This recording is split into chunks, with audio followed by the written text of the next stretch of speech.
இல்லைன்னு பார்த்துல பத்திரிக்கையில் அப்போ நல்லவர்னு சொன்னார்.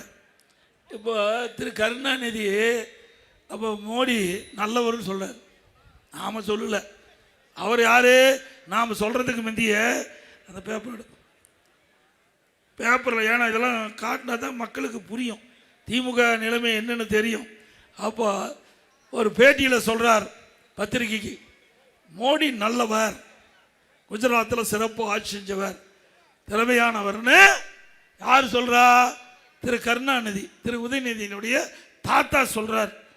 இப்போ கிடைக்கலையா? ஆக அவர்கள் சொன்னா அது சரி, நாம சொன்னா தப்பு. எந்த விதத்தில் நியாயம்? பாருங்க, நரேந்திர மோடி மிகவும் நல்லவர். நரேந்திர மோடி அவர்கள் யார் சர்டிபிகேட் கொடுத்தது? திரு கருணாநிதியே கொடுத்துட்டாரு. அப்பளும் மகனும் வாய் மூடிட்டு இருக்கணும். எப்ப பார்த்தாலும் என்ன சொல்றாரு ஸ்டாலின்? நான் யார் தெரியுமா? முத்துவேல் கருணாநிதியுடைய மகன் கிடையாது. அப்படின்னா அவர் சொல்றது நீ கேட்க வேணும்ல? திரு கருணாநிதி அவர் சொன்னது கேட்க வேணும்ல? அவரே குஜராத்தை சிறப்பாக மேம்படுத்தியுள்ளார். நரேந்திர மோடி மிகவும் நல்லவர். கருணாநிதி பரபரப்பு பேட்டி. இவ்வளவும் பேசிவிட்டு நம்ம பத்தி விமர்சனம் செய்வதற்கு இவருக்கு யோக்கியது உண்டா?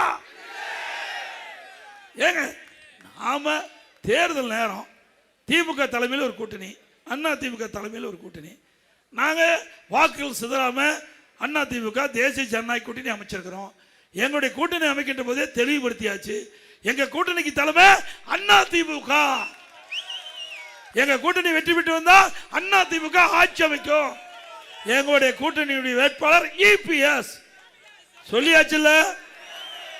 அப்புறம் மறுபடியும் டெல்லிக்கு தமிழ்நாட்டுக்குன்னா அப்படி என்னன்னு சொல்றது? இது இல்லைன்னு தான் சொல்ல வேணும்.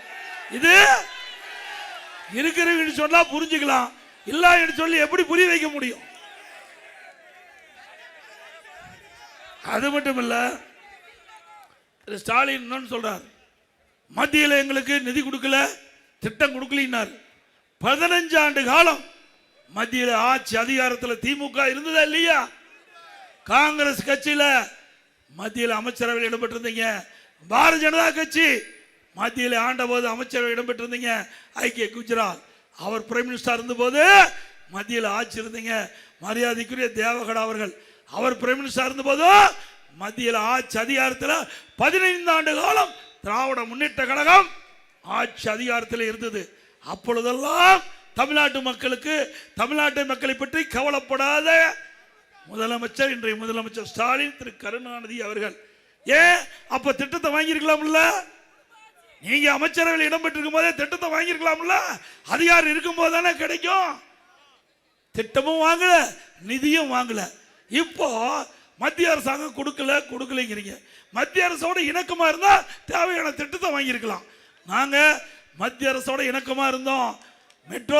மெட்ரோ ரயில் திட்டம் இந்தியாவிலேயே ஒரு திட்டத்துக்கு 63,000 கோடி வாங்கின ஒரே அரசாங்கம் அதிமுக. 11 அரசு மருத்துவக் கல்லூரி உங்க ஊர்ல திண்டுக்கல்ல, இதே திண்டுக்கல் அடிக்கல் நாட்டின 400 கோடி அரசு மருத்துவக் கல்லூரி மருத்துவமனை. இந்தியாவில் எந்த மாநில அரசோ ஒரு வருஷத்துல 11 அரசு மருத்துவக் கல்லூரி மருத்துவமனை கொண்டு வரல, கேட்டு பெறல. வாங்கணும்ல மத்திய அரசாங்கிட்ட. பல தேசிய நெடுஞ்சாலைகள் நீங்க பாருங்க, இதுல இருந்து அற்புதமான சாலை, பொள்ளாச்சி போறது நிறைய சாலைகள், பிரமாதமான சாலைகள் வாங்கணும். விமான நிலையம் திருச்சி விரிவாக்கம், தூத்துக்குடி விமான விரிவாக்கம், துறைமுகம் வஉசி திருமணம் தூத்துக்குடியில் விரிவாக்கம், சென்னை துறைமுகம் விரிவாக்கம், ரயில் பாதைகள் புதிதா வேணும்னு கேட்டோம், அதை கொடுத்தாங்க. நிலம் எடுத்து கொடுக்கல.